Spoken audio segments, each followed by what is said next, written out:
Previous class में हम लोगों ने फंडामेंटल फिजिकल क्वांटिटी और जिसमें आपको एरिया वॉल्यूम डेंसिटी और स्पीड और वेलोसिटी एक्सेलरेशन इनके डायमेंशनल फार्मूला और आपको इनका यूनिट बता दिया था। अब अगली क्वांटिटी आती है फोर्स। देखिए फोर्स इक्वल टू होगा मास इनटू, अगली क्वांटिटी आ जाएगी फोर्स। फोर्स का हमें डायमेंशनल फार्मूला बताना है फोर्स का। ये फिजिकल क्वांटिटी है फोर्स का निकालेंगे। फोर्स बराबर आ जाएगा mass into acceleration, mass into acceleration. देखिए मास का अपने आप क्या बताया होता है, डायमेंशनल फार्मूला है। एक्सीलरेशन का भी आपको जस्ट पिछली क्लास में बताया था LT-2 तो इसका डायमेंशनल फार्मूला आ जाएगा MLT-2। मैंने आपको बताया डायमेंशनल, अगर आप फार्मूला याद रहेगा डायमेंशनल फार्मूला में निकालेंगे ये MLT-2। और दूसरे नंबर पे इसकी यूनिट लिखना हो, एक यूनिट जो है इसकी इससे आएगी फार्मूले से, केजी हो जाएगा इनटू मीटर पर सेकंड स्क्वायर, ये बताया था। एक यूनिट होती है इसकी केजी मीटर पर सेकंड स्क्वायर, एक यूनिट इसकी होती है न्यूटन फोर्स की, ठीक। दूसरी यूनिट होती है डाइन, तीसरी यूनिट होती है केजी वेट, केजी वेट, ये केजी वेट बोलते हैं इसको। ये इतनी यूनिटें होती हैं। न्यूटन ये हो जाएगा केजी मीटर पर सेकंड स्क्वायर, पहली यूनिट, दूसरी न्यूटन, तीसरी डाइन, चौथी केजी वेट। तो ये 1 न्यूटन 1 केजी मीटर पर सेकंड स्क्वायर, केजी मीटर पर सेकंड स्क्वायर ये इक्वल टू होता है 1 न्यूटन के बराबर होता है 1 न्यूटन। और डाइन में जो है 1 न्यूटन इक्वल टू होता है 1 न्यूटन, ये इक्वल टू होता है 10⁵ डाइन के बराबर होगा। सीजीएस यूनिट है ये डाइन, ठीक। 10⁵ जब भी इससे यूनिट में जाते हैं, एसआई से सीजीएस में जाते हैं, न्यूमेरिकल वैल्यू बढ़ती है। जैसे यहाँ न्यूमेरिकल वैल्यू 1, यहाँ 1 लाख हो गया, 1 लाख बढ़ जाता है। जैसे एक मीटर ये इक्वल टू 100 सेंटीमीटर, ये सीजीएस में आ गया। यहाँ 1 था, सीजीएस में जाते हैं न्यूमेरिकल 1 की जगह 100 हो गया, ठीक। तो ये 1 न्यूटन इक्वल टू 10⁵ डाइन, ये इसका कन्वर्जन हो गया। 1 केजी वेट, ये केजी वेट है W, ये इक्वल टू हो जाएगा जी न्यूटन के बराबर हो जाएगा, जी न्यूटन। अगर कहीं केजी वेट में दे रखा है, जैसे मान लें फॉर एग्जांपल अगर कहीं लिखा है 20 केजी वेट, अब इसको निकालना न्यूटन में कन्वर्ट करना, तो ये जाएगा 20 इंटू जी की वैल्यू कितना होती है, जी 10, ये जाएगा 200 न्यूटन आ जाएगा। और 9.8 दिए रहे, 9.8 ले लिए। तो देखिए अब ये आपके लिए थोड़ा सा आपको याद करना पड़ेगा। वैसे तो ये डायमेंशनल फार्मूला भी आपको याद हो जाएगा, हर जगह जरूरत पड़ेगी। अभी जो आपको बेसिक बता रहे हैं डायमेंशनल फार्मूला फोर्स तक, आगे और आने वाला वर्क तक पकड़ लो। ये इतना आपको डायमेंशनल फार्मूला याद हो जाना चाहिए, और नहीं याद होगा तो आप भी इतने फार्मूले लिखेंगे उसमें लिखते लिखते याद हो जाएगा। ये MLT-2 आता है, इसकी यूनिट आएगी केजी मीटर पर सेकंड स्क्वायर, बहुत कम यूज होती है। न्यूटन सबसे ज्यादा यूज होती है, या डाइन। न्यूटन और डाइन में कन्वर्जन मैंने बता दिया, 1 newton equal to 10⁵ dyne, 1 newton equal to 10⁵ dyne. KG weight 1 KG weight equal to g newton. तो फोर्स की कितनी यूनिट हो गई, बोलते रहो, कैमरे के पीछे बैठो लेकिन बोलते रहो, ठीक है। बोलो फोर्स की यूनिट, मन में पढ़ते रहो, पेपर वो पेन रख दो, वो रख दो, इधर देखो, बोलो क्या, पहले देख के बोलो, देख कैसे बोलो, केजी मीटर पर second square, newton, dyne, KG weight, फिर देख के बोलो, केजी मीटर पर second square, newton, dyne, KG weight, हो गया। तो फोर्स की कितनी यूनिटें हैं, 4 यूनिटें। अब अगर याद हो गए तो फिर से देख लो जी भर के, अब फिर मुंह दूसरी तरफ करो, इधर करो, अब हमारी तरफ मत देखो, उधर पेपर सामने होगा, बुक होगा सामने, उसकी तरफ मत देखो, ठीक। दूसरी तरफ मुंह करो, बोलो फोर्स की कितनी यूनिट होती है, 4। कौन कौन, केजी मीटर पर सेकंड स्क्वायर, दूसरी बोलो, हमसे पहले बोलते रहो, न्यूटन, तीसरी डाइन, चौथी केजी वेट, रट लो इसको, ठीक। 1 न्यूटन इक्वल टू कितना होता है, 10⁵ डाइन। 1 न्यूटन इक्वल टू कितना होता है, 10⁵ डाइन के बराबर हो जाएगा। 1 केजी वेट कितना होता है, जी न्यूटन के बराबर होता है। ये दो कन्वर्जन याद रखिए, 1 newton equal to 10⁵ dyne, 1 newton equal to 10⁵ dyne, 1 KG weight equal to हो जाएगा जी न्यूटन। रटते रहो इसको। इसका फोर्स का फार्मूला क्या होता है, F equal to M into a. Dimension formula क्या आएगा, m_L_T-2, मास L_T-2, m_L_T-2। ठीक है, इसके बाद जो है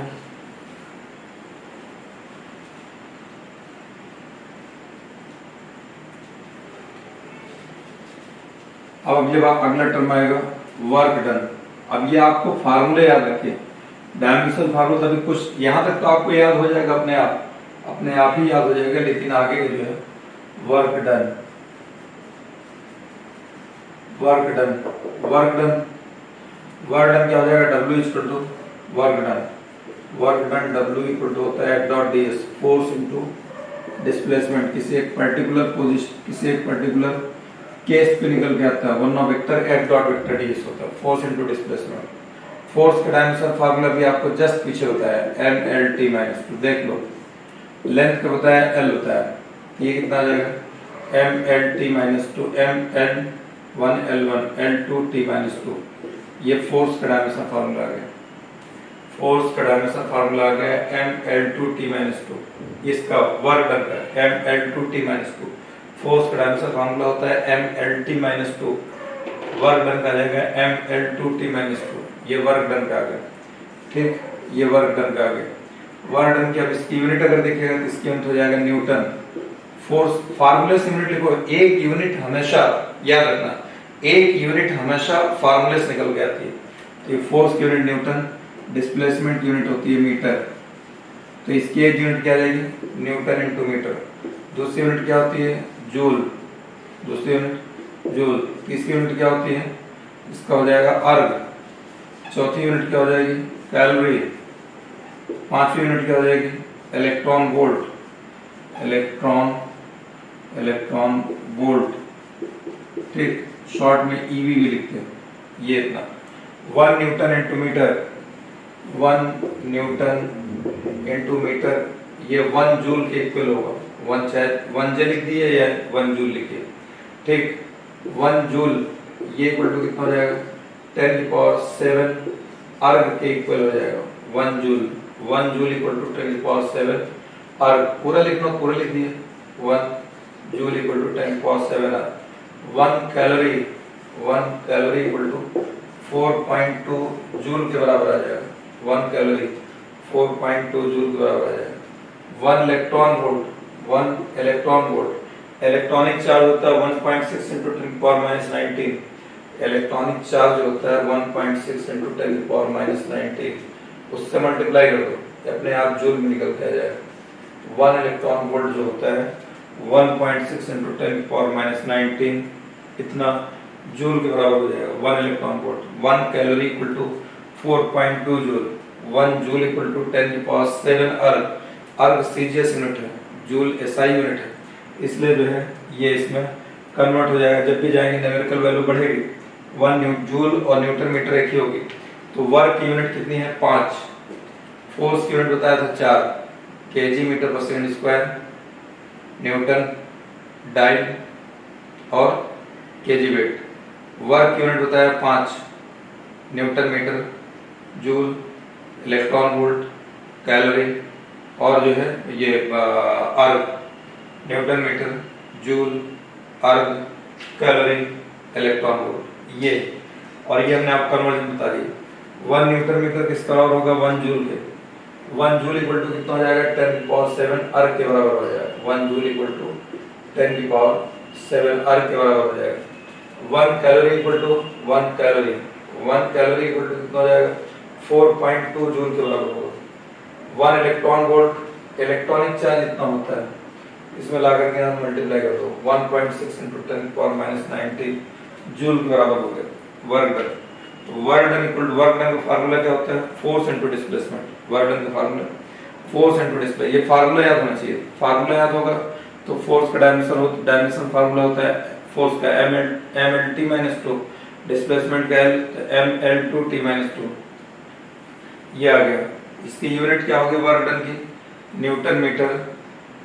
बोलते रहो, आप बहुत दूर बैठे हो, वरना तो क्लास में आपको पूरा रटा देते हैं, याद करा देंगे। इसमें आगे बहुत सारे फार्मूले आने वाले तो उनको आपको याद रखना पड़ेगा। Newton metre, joule, erg, calorie, electron volt. Electron volt 1 newton metre 1 joule के equal, 1 joule equal to 10⁻⁷ erg, 1 calorie equal to 4.2 joule, 1 electron volt equal to हो जाएगा 1.6 10⁻⁹ जूल के बराबर आएगा। ठीक। और इसके बाद जो है वर्क डन, अब इसके वर्क डन की ही डायमेंशनल फार्मूला आगे देखिए और क्या क्या निकल करके आएगा।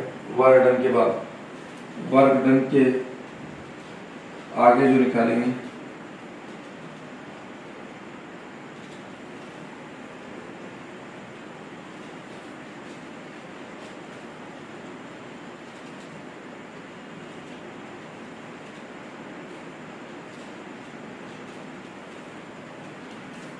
देखिए, अब इसके बाद वर्क डन के बाद अगर हम कोई भी एनर्जी लीजिए, फिलहाल हम काइनेटिक एनर्जी ले लेते हैं। काइनेटिक एनर्जी, काइनेटिक एनर्जी ये है, काइनेटिक एनर्जी के इक्वल टू हो जाएगा half m into v square. Half कोई भी कांस्टेंट जो होगा डायमेंशन लेस होगा, कोई भी कांस्टेंट डायमेंशन लेस होगा, चाहे हाफ लिखा रहे, 10⁵ लिखा रहे, 10 लिखा रहे, पाई लिखा रहे, 6 और भी जो कांस्टेंट इस टाइप के होते हैं जिनकी कुछ ना कुछ वैल्यू, इनके ये डायमेंशन लेस होते हैं। और कुछ कांस्टेंट का डायमेंशन निकालना पड़ेगा, अभी आगे बताएंगे। तो ये डायमेंशन लेस हो गया, मास का m होता है, ये स्पीड है, ये होता है LT-1। आप पीछे देखिए, अब इसको हो जाएगा m, ये हो जाएगा L2 T⁻², ये हो जाएगा mL2 T⁻², ये इतना आ जाएगा। तो यहाँ पर ये इसका है, ये वर्क डन के जो वर्क डन का डायमेंशन फार्मूला है वही इसका है। इसकी एनर्जी की यूनिट होती है जूल। इसको न्यूटन इंटू मीटर नहीं लिखेंगे, newton into metre work done आता है, जूल आता है एनर्जी की, जूल आएगा, इलेक्ट्रॉन वोल्ट आएगा, कैलोरी आएगा। ठीक है, और ये इतना वो बराबर होता है न्यूटन मीटर की अलग बात है। ठीक है, उसके बाद जो है ये potential energy, potential energy, potential energy Pe equal to होता है mgh, mgh। ये मास है, मास का डायमेंशन फार्मूला ये इतना आ जाएगा m। ये l एक्सेलरेशन है, एक्सेलरेशन, ये एक्सेलरेशन ड्यू टू ग्रेविटी हो, ग्रेविटी है, चाहे एक्सेलरेशन हो, एक्सेलरेशन ड्यू टू ग्रेविटी हो या कोई भी और एक्सेलरेशन होगा, इसका डायमेंशनल फार्मूला कितना आ जाएगा LT-2। ये h लेंथ है, इसका डायमेंशनल फार्मूला आ जाएगा l, ये हो जाएगा m, ये हो जाएगा L⁻⁴ L⁻2 T⁻², ये इतना आ जाएगा mL2 T⁻², ये आ गया। एनर्जी देखिए, कोई सी भी एनर्जी हो, कोई सी भी एनर्जी, चाहे काइनेटिक एनर्जी हो, पोटेंशियल एनर्जी हो, इलेक्ट्रिक एनर्जी हो, इलास्टिक एनर्जी हो, स्प्रिंग एनर्जी हो, मैग्नेटिक एनर्जी हो, ठीक है, और कोई केमिकल एनर्जी हो, इलेक्ट्रिकल एनर्जी हो, कोई भी एनर्जी होगी, हर एनर्जी का डायमेंशनल फार्मूला mL2 T-2 और उसकी यूनिट जो होगी वो जूल होगी। उसकी यूनिट क्या होगी? जूल होगी। फिर देखिए आगे एक टर्म आता है टॉर्क। क्या पढ़ेंगे इसको? टॉर्क। क्या पढ़ा जाएगा? टॉर्क। टॉर्क बराबर होता है टॉ बराबर होता है force into perpendicular distance. Force into, ये परपेंडिकुलर का सिंबल है। किसका सिंबल है ये? ध्यान से सुनते रहो एक एक बात, ठीक है। Force into perpendicular distance. अब फिजिक्स स्टार्ट हुई, अभी सेंटेंस लेते रहिए। Force into perpendicular distance. Force का डायमेंशन फार्मूला आपको पीछे बता चुके हैं, mLT-2। बोलो mLT-2। दो तीन दफे बोलते रहो मेरे साथ, mLT-2। और पर डिस्टेंस, चाहे परपेंडिकुलर डिस्टेंस हो, चाहे स्लाइड लेंथ हो, चाहे हाइट हो, विड्थ हो, ठीक है, कोई भी डिस्प्लेसमेंट हो, कोई भी लेंथ से रिलेटेड जो भी कुछ होगा उसका डायमेंशन फार्मूला L आएगा। ये L आ जाएगा, तो ये इसका डायमेंशन फार्मूला L तो जाएगा mL2T-2। ये इतना आ जाएगा mL2T-2। इसकी यूनिट ये एनर्जी से रिलेटेड नहीं है, इसकी यूनिट आएगी न्यूटन इंटू मीटर। इसकी यूनिट आएगी न्यूटन इंटू मीटर। ये इसकी यूनिट आएगी। इसको जूल नहीं लिखेंगे, इसको कैलोरी नहीं लिखेंगे, इसको इलेक्ट्रॉन वोल्ट नहीं लिखेंगे, ये हमेशा न्यूटन इंटू मीटर में रहेगा। ये जूल है यहाँ पर इसको पोटेंशियल है, इसको कैलोरी में ले सकते हैं, इसको जूल में ले सकते हैं, इसको इलेक्ट्रॉन वोल्ट में ले सकते हैं, इसको आर में ले सकते हैं। तो इनका सबका डायमेंशनल फार्मूला ये चार फिजिकल क्वांटिटी मैंने आपको बताया जिनका डायमेंशनल फार्मूला सेम। किस कौन कौन? वर्क हो गया, वर्क होता है mL2T-2, ठीक। इसके बाद आपको काइनेटिक एनर्जी बताया, इसका बताया mL2T-2। इनको सबको स्क्वायर ब्रैकेट में रखा जाता है। ये स्क्वायर पोटेंशियल एनर्जी बताया, ये भी mL2T-2 इनका भी डायमेंशन। फिर उसके बाद आपको टॉर्क का बताया, इनका सबका डायमेंशन। ये मैंने एक जगह कर दिया आपको आपके कन्वीनियंट के लिए। उसके लिए कभी कभी आपसे सवाल ऐसे पूछेगा, वो फिजिकल क्वांटिटी बताइए, वो दो फिजिकल क्वांटिटी का पेयर दे देगा जिनका डायमेंशन फार्मूला mL2T-2। नीचे वर्क लिखा रहेगा, डिस्प्लेसमेंट लिखा रहेगा, वर्क लिखा रहेगा, फोर्स लिखा रहेगा, वर्क लिखा रहेगा, एक्सेलरेशन लिखा रहेगा, वर्क लिखा रहेगा, टॉर्क लिखा रहेगा, तो वर्क और टॉर्क बराबर हो जाएगा। ऐसे ये आपको बता दिए। इसका वर्क के बाद अगला टर्म आएगा पावर। देखिए पावर, पावर का क्या आएगा?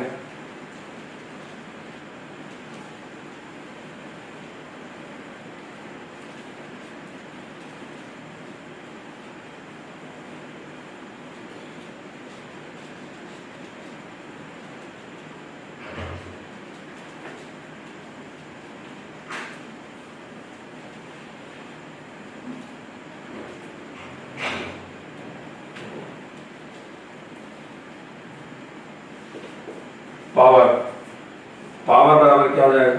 पावर इक्वल टू हो जाएगा वर्क अपॉन टाइम। पावर बराबर क्या हो जाएगा? Work upon time. वर्क का डायमेंशन फार्मूला मैं बताया ना, कितना आएगा? mL2T-2 ये आएगा। टाइम का कितना आएगा? T आएगा। ये ऊपर ले चलेंगे mL2T⁻², इसकी पावर यहाँ 1 है, ऊपर जाएगा पावर, ये ऊपर जाएगा, इसकी पावर कितना हो जाएगा? -1। फिर ये -2 रहेगा, ये -1 ऐड हो जाएगा, तो ये आ जाएगा mL2, ये हो जाएगा T⁻3, ये इतना आ जाएगा mL2T⁻3। यूनिट क्या आ जाएगा? उधर पावर के वर्क यूनिट जूल होता है, नीचे टाइम का क्या होता है? सेकंड होता है। इसकी एक यूनिट आ जाएगी जूल पर सेकंड, 1 जूल पर सेकंड। इसकी एक यूनिट होती है वाट होती है, ठीक, वाट। कहीं कहीं वाट बोलते हैं, इन जनरल तो वाट ही बोलते हैं, कहीं कहीं वाट भी बोलते हैं, वाट। और इसका एक टर्म होता है हॉर्स, एक हॉर्स पावर, ये होगा हॉर्स पावर। 1 जूल पर सेकंड, 1 जूल पर सेकंड, ये 1 वाट के इक्वल होगा। और 1 हॉर्स पावर HP 746 वाट के इक्वल हो जाएगा। 1 हॉर्स पावर किसको हो जाएगा? इसको HP भी बोलते हैं शॉर्ट में, HP किसका बराबर हो जाएगा? ये इतना आ गया, ये पावर आ गया। पावर के बाद जो है पावर ये हो गया, और इसके बाद जो है वर्क हो गया, पावर हो गया। चलिए अब हम लोग दूसरे तरफ आते हैं, इसी तरफ। ये मैंने आपको बता दिया। देखिए वर्क तक आप याद रखिए, जैसे हमने आपको बताया डेंसिटी के डायमेंशन वाला, density equal to mass upon volume. Revise करा रहा हूं आपको, सुनते रहो ध्यान से। डेंसिटी का डायमेंशन फार्मूला, डेंसिटी पहले फार्मूला है आपको मास अपॉन वॉल्यूम। मास का वॉल्यूम का L3, तो ऊपर आ जाएगा mL-3, ठीक, ये आ जाएगा mL-3, mL-3, ये आ जाएगा डेंसिटी का। फिर उसके बाद आपको स्पीड को बताया था LT-1, डिस्टेंस अपॉन टाइम। फिर आपको वेलोसिटी बताया था displacement upon time, LT-1 unit metre पर सेकंड। फिर एक्सेलरेशन को बताया था change in velocity upon time, LT-2। फिर फोर्स को बताया m mass into acceleration, mL-T-2। फिर उसके बाद जो है यूनिट बताया इसका kg मीटर पर सेकंड स्क्वायर, न्यूटन, डाइन और kg वेट।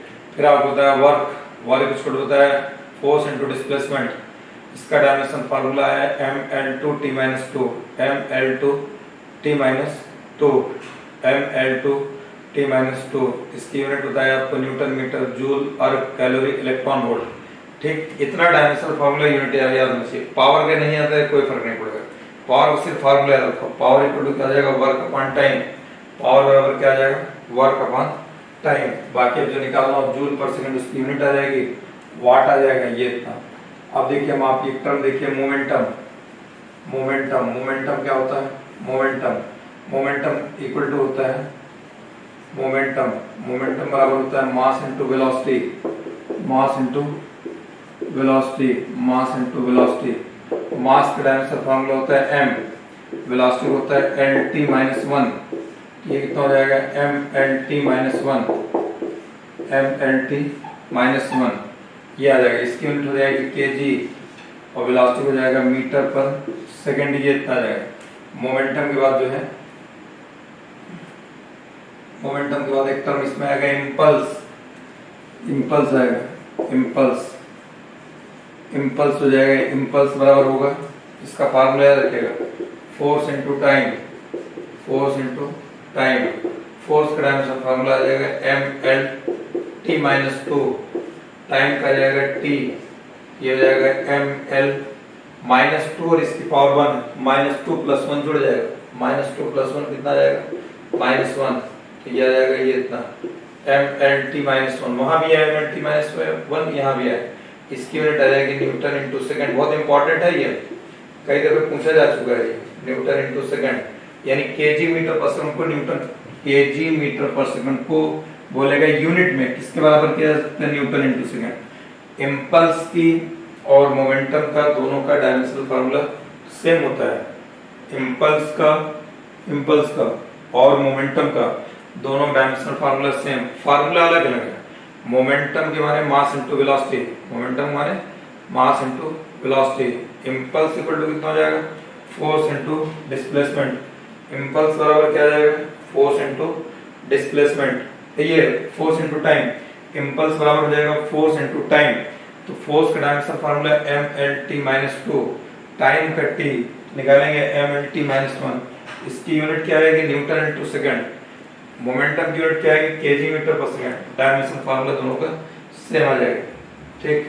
फिर उसके बाद अगला टर्म आएगा, एक टर्म हम लोग और आगे पढ़ने चल रहे हैं, अब आएगा एंगल, ये मैंने आपको मोमेंटम बता दिया,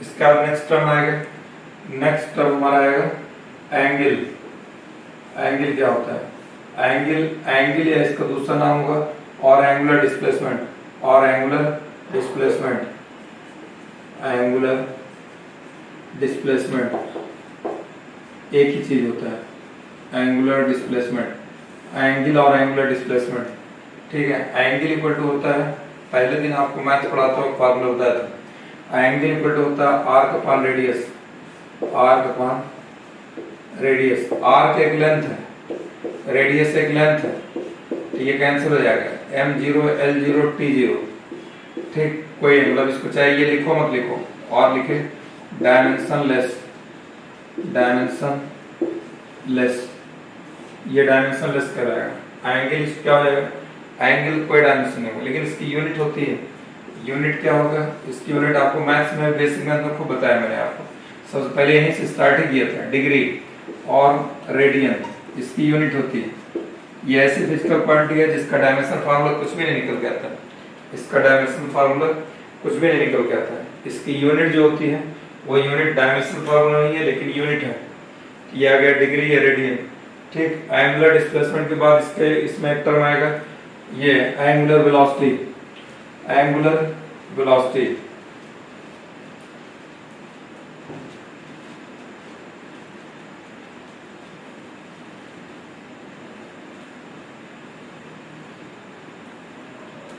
नेक्स्ट टर्म आएगा एंगुलर वेलोसिटी,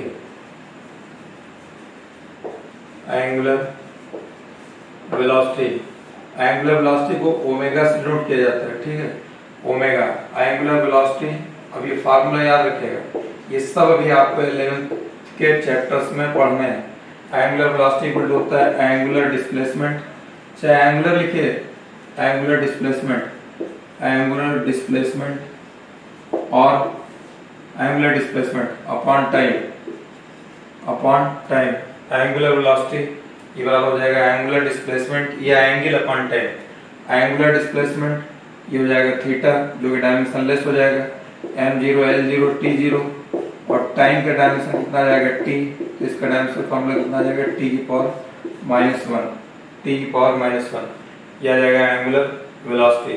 इसकी यूनिट आ जाएगी, इसकी आपको बताया मैंने रेडियन होता है एंगुलर डिस्प्लेसमेंट, इसकी यूनिट क्या होती है रेडियन एंगल की, और नीचे टाइम की यूनिट निकल के आएगा रेडियन पर सेकंड।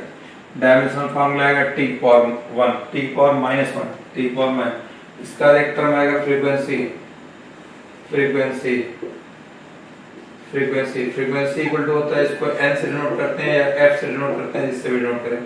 तो फ्रीक्वेंसी इक्वल टू होता है फ्रीक्वेंसी, फ्रीक्वेंसी इक्वल टू होता है 1 अपॉन टाइम पीरियड। अब चाहे टाइम लिखिए चाहे टाइम पीरियड लिखिए, जैसे आप होता है चाहे लेंथ लिखो चाहे चेंज इन लेंथ लिखो, दोनों का डायमेंशन फॉर्मूला क्या आता है, एक ही होता है। तो चाहे टाइम लिखिए चाहे टाइम पीरियड लिखिए या टाइम इंटरवल लिखिए, उसका फॉर्मूला क्या रहेगा, एक ही 1 अपॉन टी, ये इतना रहेगा। इसको ऊपर ले चलेंगे T power minus 1। Angular frequency, angular velocity या एंगुलर ये फ्रीक्वेंसी, इसका डायमेंशन फॉर्मूला एक ही आ जाएगा, यहाँ टी पावर माइनस 1। लेकिन यहाँ इस फ्रीक्वेंसी की यूनिट जो होती है, फ्रीक्वेंसी की यूनिट यहाँ पर लिखते हैं पर सेकंड, इसकी यूनिट होती है पर सेकंड बोलते हैं, पर सेकंड। और दूसरी यूनिट होती है साइकिल पर सेकंड, साइकिल पर सेकंड। तीसरी यूनिट होती है और हर्ट्ज होता है, हर्ट्ज, हर्ट्ज। ये 3 यूनिट होती है।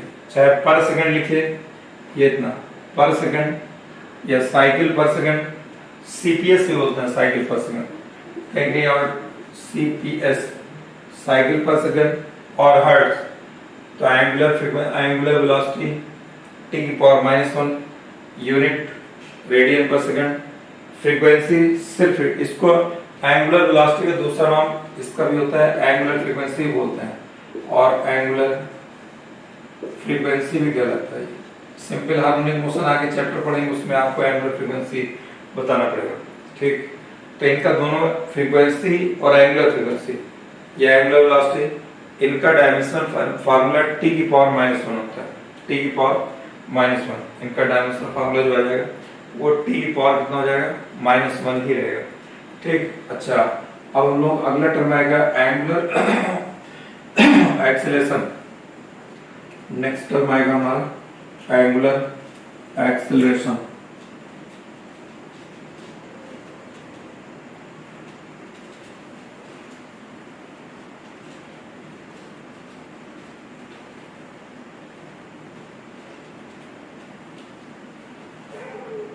एंगुलर एक्सेलरेशन देखो, एंगुलर एक्सेलरेशन एक हमने आपको सिंपल एक्सेलरेशन बताया था, एक एंगुलर एक्सेलरेशन आ रहा है, कहीं कहीं इसको अल्फा से डिनोट करते हैं, अल्फा बीटा।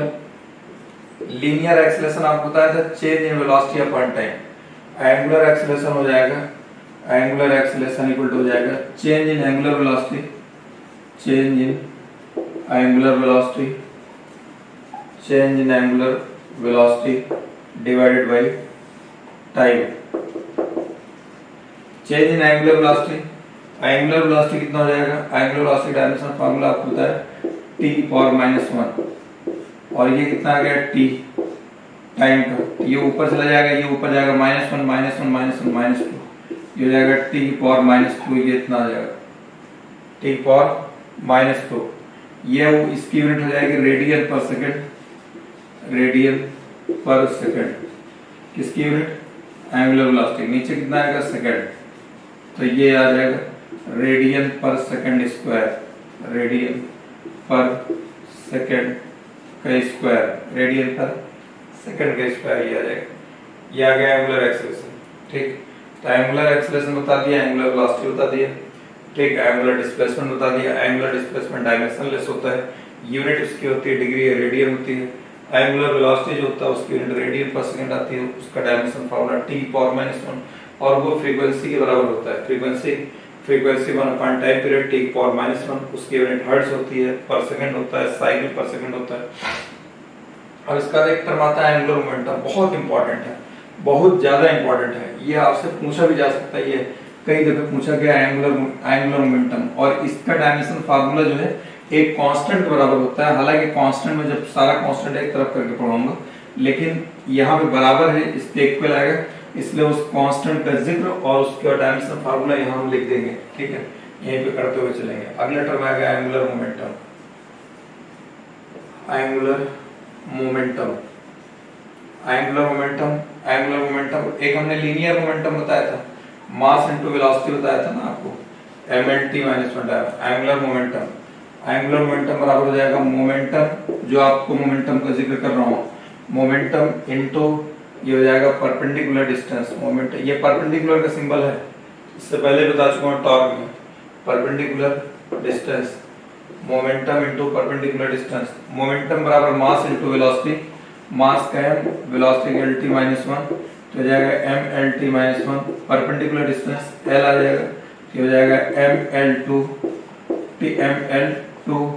t की पावर -1, ये इतना m l2 t की पावर -1, m l2 t की power -1, momentum into perpendicular distance ये हो जाएगा m l2 t की पावर -1, ये आ जाएगा मोमेंटम इनटू परपेंडिकुलर डिस्टेंस।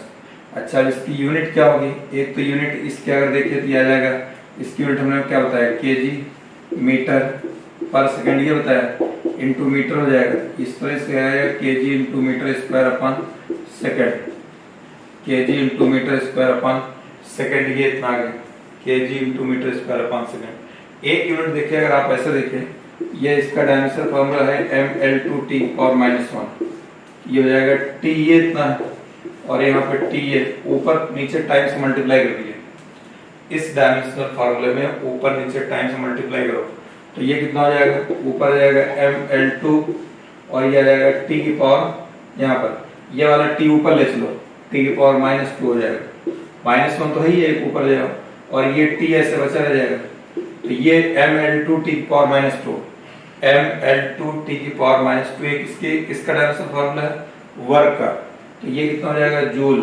इसकी यूनिट है वर्क का जूल और इनटू ये टाइम है, ये क्या आ जाएगा सेकंड, तो जूल इनटू सेकंड, इसकी एक यूनिट क्या आएगी joule into second, joule into second, ये इसकी एक यूनिट होती है। यही same formula same dimension formula Planck constant को आगे जब बताएंगे तो हम बताएंगे, यहाँ लिख दिए एक टर्म आएगा प्लैंक कांस्टेंट, प्लैंक कांस्टेंट जिसको h से डिनोट किया जाता है, इसका डायमेंशन फार्मूला ही आएगा ml2t और -1, कई दफे पूछा जा चुका है, ये इतना, इसकी यूनिट क्या होगी joule into second, joule into second या j इनटू s लिख दीजिए और j इनटू s के बराबर ये इतना आ जाएगा j into s, joule into second, Planck constant हो जाएगा, प्लैंक कांस्टेंट का डायमेंशनल फार्मूला ml2t की पावर -1, एंगुलर मोमेंटम का डायमेंशनल फार्मूला ml2t की पावर -1, यही एंगुलर मोमेंटम के भी आ गया, एंगुलर मोमेंटम का डायमेंशनल फार्मूला ml2t की पावर -1, एंगुलर मोमेंटम का ml2t की पावर -1, प्लैंक कांस्टेंट का भी ml2t की पावर -1, यूनिट क्या होती है जूल इनटू सेकंड, याद रखिएगा बहुत इंपॉर्टेंट है। यहाँ मैंने आपको एंगुलर मोमेंटम को बता दिया, एंगुलर मोमेंटम के बाद एक टर्म आएगा जो है, अब हम आपको दूसरा टर्म बताने चल रहे हैं जो डायमेंशन लेस होते हैं, कुछ क्वांटिटीज हैं जो डायमेंशन लेस हैं, देखिए अभी जितना याद आ जाता है आपको बता देता हूँ, ठीक है। डायमेंशन लेस भी और यूनिट लेस भी, डायमेंशन लेस और यूनिट लेस दोनों लेस हैं, डायमेंशन भी लेस है और यूनिट भी लेस, यानी डायमेंशन भी गायब, डायमेंशन फार्मूला और यूनिट भी गायब। सबसे पहले एक टर्म आएगा स्ट्रेन, अब देखिए ये जो बच्चे नए हैं वो इस पे याद करें, बार बार देखें क्योंकि ये फार्मूला आपके भी नजरों से गुजरा नहीं है, आप बार बार देखोगे तो याद हो जाएगा, बाकी जब चैप्टर पढ़ाया जाए तो उसके बारे में डिटेल में आपको बताया जाएगा क्या है। अब स्ट्रेन, स्ट्रेन इक्वल टू क्या होगा, स्ट्रेन बराबर हो जाएगा change in length, change in length divided by original length, divided by original length, change in length divided by original length, length change in length और length it is equal to length, नीचे original length, length length length cancel, क्या जाएगा m0 l0 t0, dimensionless, dimension dimensionless और unitless, unitless, no unit and dimension, strain का, strain का कोई unit और dimension नहीं आएगा, ठीक। इसका बाद एक टर्म आएगा रिलेटिव डेंसिटी, क्या आएगा रिलेटिव डेंसिटी, रिलेटिव डेंसिटी बराबर क्या होता है, relative density RD, density of body, density of body divided by density of water, density of water. देखिए ये चाहे डेंसिटी तो डेंसिटी, चाहे बॉडी की हो, वाटर की हो, ग्लिसरीन की हो, ऑयल की हो, किसी भी चीज की हो, डेंसिटी डेंसिटी। इसका भी ml-3 आएगा, इसका भी ml-3 आएगा, तो क्या हो जाएगा डायमेंशनलेस। ऊपर भी ml-3, नीचे भी ml-3, ये कैंसिल हो जाएगा m0 l0 t0, dimension and unitless, no unit and dimension, no unit and dimension, ये भी डायमेंशनलेस हो जाएगा। इसका एक टर्म आएगा रिफ्रैक्टिव इंडेक्स, रिफ्रैक्टिव इंडेक्स, ये आपने ऑप्टिक्स में पढ़ रखा होगा, 10th में आपको मिला होगा। रिफ्रैक्टिव इंडेक्स बराबर होता है, जैसे ग्लास रिफ्रैक्टिव इंडेक्स 1.5 होता है, वाटर का 4/3 होता है, तो रिफ्रैक्टिव इंडेक्स ये इक्वल टू होता है रिफ्रैक्टिव इंडेक्स। रिफ्रैक्टिव इंडेक्स बराबर होगा, यहाँ तो जगह नहीं मिलेगी, रिफ्रैक्टिव इंडेक्स यहाँ लिखते हैं, ठीक। रिफ्रैक्टिव इंडेक्स ये इक्वल टू होगा स्पीड ऑफ लाइट, हटाइए आपको उतना अच्छा दिखेगा नहीं, ठीक। चेंज इन लेंथ हटा दिए, पिस्टन,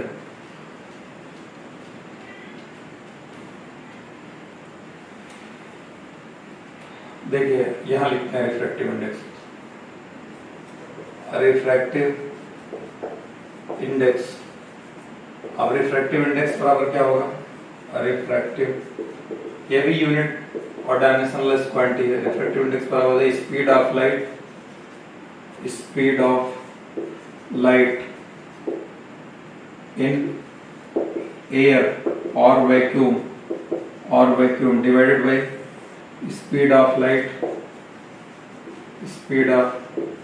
लाइट इन मीडियम। तो इस लाइट का स्पीड का है t-1, LT-1 कैंसिल हो जाएगा, ये भी आ जाएगा m0 l0 t0, no unit and dimension, इसका भी आ जाएगा डायमेंशनलेस क्वांटिटी है, नो यूनिट एंड डायमेंशन, ठीक। इसका भी यूनिट डायमेंशन नहीं होगा, ना इसका यूनिट डायमेंशन होगा, ठीक है। रिफ्रैक्टिव इंडेक्स हो गया। रिफ्रैक्टिव इंडेक्स के बाद जो है आपको वॉल्यूमेट्रिक स्टैन हो, वॉल्यूमेट्रिक स्टैन ये भी डायमेंशनलेस होगा। वॉल्यूमेट्रिक स्टैन ये होता है change in volume upon original volume, change in volume upon original volume. अब देखिए change in volume upon original volume, अब वॉल्यूम कैंसिल हो जाएगा, m0 l0 t0, ये भी no unit and dimension, no unit and dimension, यानी dimensionless, ये हो गया। अब इसका पॉइजन रेशियो, कोई यूनिट डायमेंशन नहीं होता, पॉइजन रेशियो, ठीक है, ये भी no unit and dimension, Poisson ratio भी इसी में आएगा, पॉइजन रेशियो, इसका भी नो यूनिट एंड डायमेंशन, लिख लीजिए आप। वही जो लेंथ से लेते हैं इसको, लॉन्गिट्यूडनल और lateral, no unit and dimension, no unit and dimension, ये आ गया, पॉइजन रेशियो आ गया, ठीक। तो आपको ये बता दिया, ऐसे कुछ फिजिकल क्वांटिटीज मैंने आपको स्टैंड बता दिया। वैसे तो एंगल भी है, एंगल की लेकिन यूनिट होती है, angle dimensionless, stand dimensionless, refractive index dimensionless, relative density dimensionless, ठीक है, वॉल्यूमेट्रिक स्टैंड डायमेंशनलेस, ये सारे डायमेंशनलेस वाले फिजिकल क्वांटिटीज मैंने एक तरफ कर दिए। ये आज आपका इतने, अब इसके आगे जो है अगली क्लास में आपको फिर और इसके आगे का बताएंगे, ठीक। आज बस।